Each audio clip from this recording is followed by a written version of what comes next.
Everybody that had to make the play on this last possession did just that, starting with being able to handle Micah Parsons, but Goff had to get the ball out as well. Dan Skipper, an extra offensive lineman, comes in. Play action. End zone. There it is! Unbelievable! The two-point try is good, and it's Taylor Decker, part of the old guard that was saluted after the win last week. And the Lions are up by 1. What a moment for this franchise, and what a moment for the 8th-year pro Taylor Decker. Now a flag comes in at the end, and they've thrown another. The question is, did Skipper, an offensive lineman, report? What else could it be? Touching by number 68. So the call is an illegal touch. I think number 70 and number 68 came in, and I'm not sure 68 reported as ineligible. Well, 68 is Taylor Decker, their left tackle. Skipper came in, he reported. And 68 is there at left tackle, and he's the one who ends up making the catch. Right, but he's on the end of the line, and he's been playing that ineligible position. So if he's going to be on the end of the line and be eligible, he needed to report as well. Are you sure about that? Announcement, there's no acknowledgement. Well, you see that Goff is trying to get Decker to go over, and he does. He just had 6 points. So now we're going to go for 2. There's no rush here. Take your time. Make sure that you know who's participating. But Taylor Decker also walks over to the official, and you only do that if you're telling the official you're reporting as ineligible. And so I don't know if he just didn't hear that or what. They said that only Dan Skipper reported, but the evidence is on the tape. So it's hard for, initially I thought, well, maybe he didn't report because he's already in the game. From the practice squad as well. 3rd down and 10 for Rodgers. Running out of options and then going down, and a flag comes down at the end there.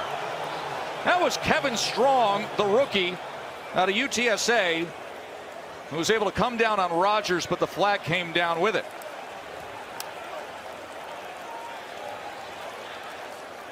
Illegal use of hands to the face, defense, number 90. 5-yard penalty from the previous spot. First down, Green Bay. That's a first down for Green Bay. They were just saved. Let's take a look at number 90, Trey Flowers, and watch where he puts his hands and see if he gets him to the face there. Right now, he's on the shoulder pad. He's still on the shoulder pad.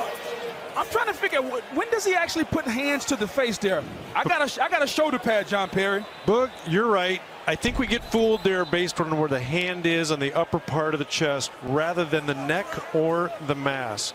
And that's why you see Trey Flowers. He is so upset because he knows his hand was not on the face mask, and the referee, Clete Blakeman, they got fooled there. A few moments later. Here's 3rd and 4 with Rodgers. Calmly retreating, looking for something. Flag is down as he throws to the end zone, incomplete. But Kennard was getting after him as Rodgers pushes his way up slowly. Illegal use of hands to the face, defense, number 90. 5-yard penalty from the previous spot. First down, Green Bay. And that's a dagger for Matt Patricia and company. Let's take a look at number 90, Trey Flowers, and see if this is indeed illegal hands to the face.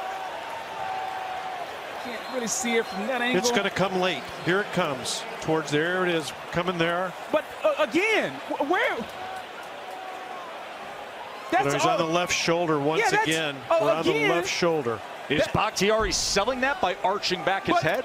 But again, that is a terrible call. That's twice on Trey Flowers in crucial situations that the refs have blown the call. Along this summer, and now to play hero again. And there it is. walk it off and win it for Mason Crosby. Neil O'Donnell back at quarterback. Deafening roar in the Silverdome, and timeout O'Donnell.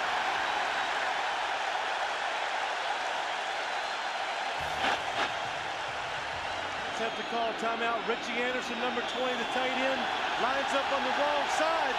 The crowd is so loud, he couldn't hear the offensive players telling him to go to the side. Neil O'Donnell, no time, has to call timeout. That fires up the Lions defense and this crowd. First down, one of the timeouts spent. Dick Hantak, the referee, walking in. Yeah, Neil O'Donnell saying we cannot hear. We don't have a chance to execute the play. I haven't seen this invoked by the quarterback in a long time. But he's got to tell the crowd to settle down. Bobby Ross directing from one sideline, and Parcells now down by 3 the other. Getting quiet so we can get a play. This is a good job by Neil O'Donnell. Most quarterbacks have forgotten about this situation. He's using it. Take this crowd out of the game. Give your offense a chance. Okay, yeah, it's going to work. What do you think the chance of this working is? Well, Paul, if it doesn't, it will be a penalty. Once he warns them it's going to be a penalty, they'll quiet down. I think that's upcoming. First, it's a play clock. A few seconds had ticked away. Now Dick Hantak, he will not be. He's going to make Neil get in there and tough it out too now. Yeah, they're probably going to be quiet. I can't wait to hear this quietness. You like a church.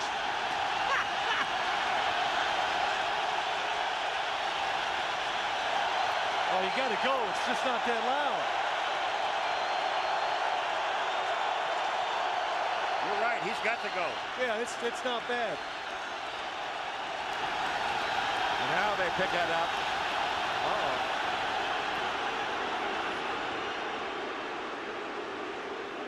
That's 2.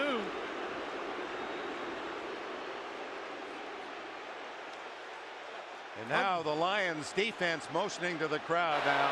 We have asked the defensive team for assistance. If the noise persists, the defense will be charged with a timeout. Oh, that really made him feel good. Well, the crowd was not that loud. Dick Hantak, you got to make the quarterback stay in there and run the play if possible. That's all part about being at home. Like Luther Ellis, I liked it. He said, be quiet, but not all the way. He just kind of said a little bit quiet. And they comply. To the ground.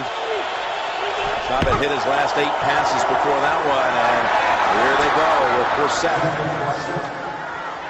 He didn't think he was down, and he's still going, and the officials are acting like it's still a live play. Forsett taking it all the way, and still no signal that he was down. You cannot hear the whistle on the field. There's already a challenge flag out, which you don't need to challenge a touchdown. All plays have to be verified. But Schwartz emptied out the pocket. It doesn't matter. You can't challenge a touchdown. They get reviewed anyway. Is there any way he's down? Elbow, forearm, he's going to be down. Yes, he is down. Now the question is, will they mark off a penalty on Jim Schwartz for throwing the challenge flag? The result of the play is a touchdown. The play is not reviewable by Detroit. There will be a 15-yard penalty on the kickoff, but the play is not reviewable. Touchdown. 81 yards.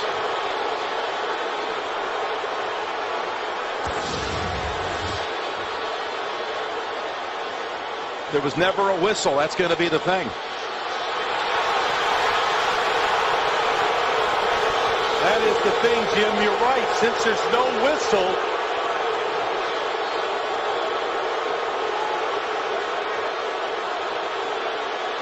I mean, clearly down.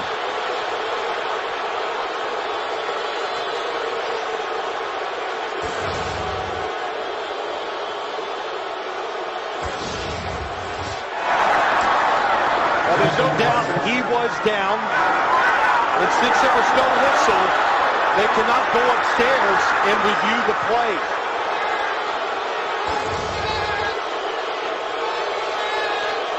It has for the win. Graham. This time, look out. It is good, and just barely, but it's a winner for Houston. This is the play we were talking about. Stafford to Pettigrew. Looks like he's face guarded by the Dallas Cowboys. Flag on the play. Game changer.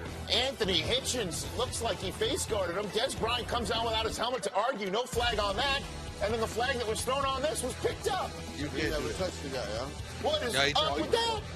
Not only did he grabbed it. No, Rob. Stafford's throw. Catch made. Touchdown Lions! It's Golden Tate, and they lead for the first time today. Reviewing the play, the ruling on the field is changed. The runner was touched down at the half-a-yard line. He was short of the goal line. By rule, we would go back to a running clock, and we have a 10-second runoff. So by rule, the game is over.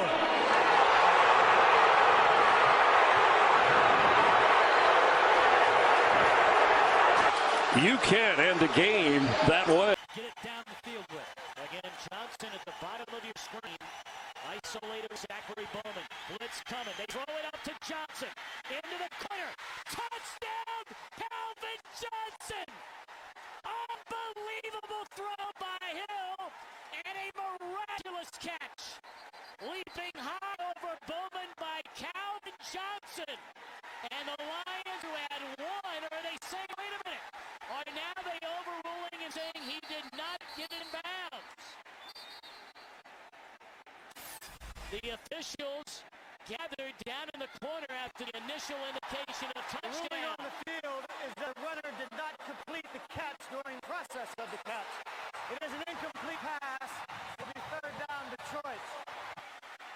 We talked about this with the officials before the game today. The process is the key word, and you've got to continue through the play. We will now review the previous play. And for those of you that don't know, when the ball comes down here and touches the ground, he has to then maintain possession of the ball through the completion of the entire process of the play. And Tom, we had a play very much like this in this very same game last year where there was a reception in the end zone. He caught the ball, came out of the back of the end zone, and then dropped the ball clearly after establishing position. This is not enough, as regrettable as it is, as much as this should be a touchdown. All right, let's go to the Fox Command Center.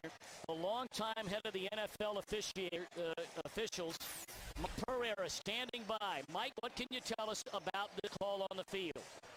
As Coach just said, this is the process. He's considered going to the ground, and when you go to the ground, you have to hold on to the ball after hitting the ground. It's all process. In the end zone, it's not dead as soon as he gets possession. This is one where even after you hit, you've got to maintain possession of the ball. Mike, I know you're not in the prediction business, but you were the head of officials for a long, long time. Does this call on the field stand or not? I was ahead of a long time. You're right, and I'm glad I'm not now when I see plays like this. Let's see what he says. I still think it stands. Here's the call.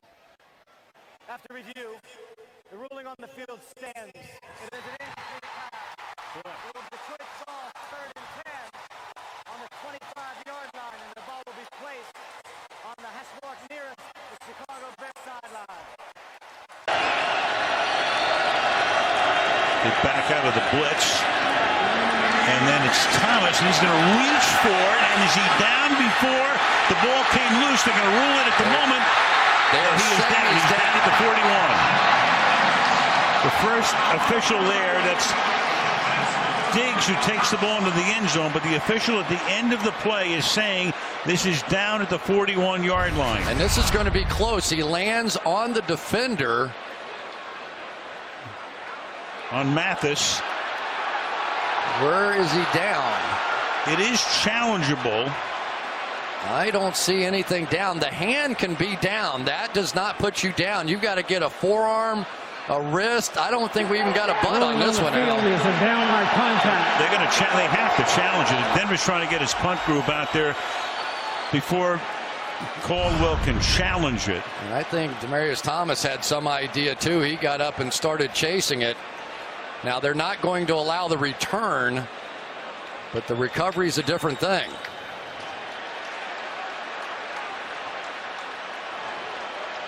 That was like slow motion. He was rolling over the top of Mathis.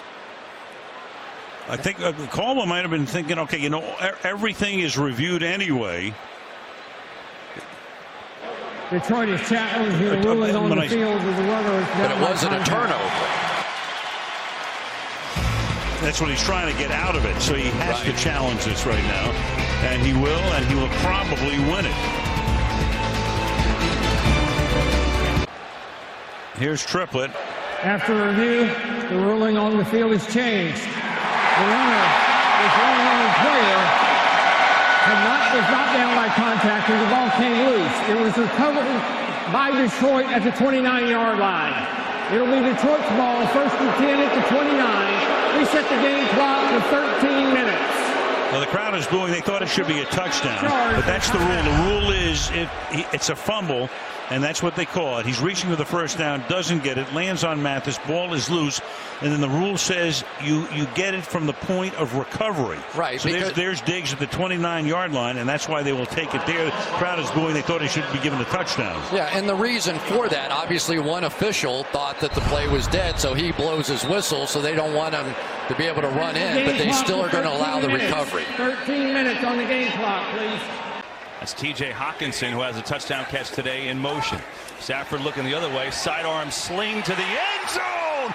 Oh, what a catch! Touchdown! Kenny Golladay. This is incomplete, but like you were saying, you think it's a catch. So is it clear and obvious?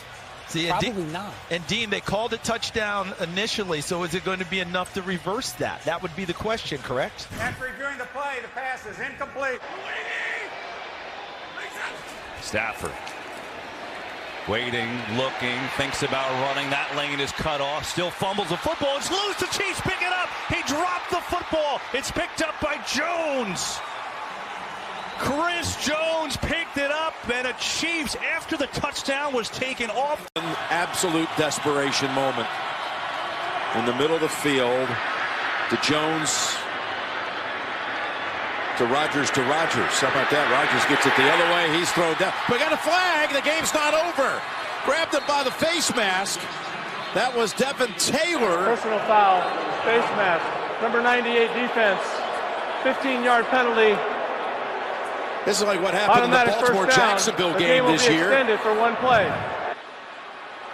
But in that case, they got Jacksonville had enough, with the penalty, enough yardage to be able to be in field goal range for the winning kick by Myers. Devin Taylor. I don't know. Did it get the face mask? Well, he hit it. It looked like it. It happened so fast. I could see why they threw the flag. I thought so, even from so far away. All right, well, the ball is spotted. Yeah, he hits the face mask. I don't know. Can the receivers get far enough down the field? Rodgers in trouble. It's going to get there. He turned 32 yesterday. Does he have a vintage moment in him? In the end zone. It is caught for the win. Richard Rodgers with a walk-off touchdown.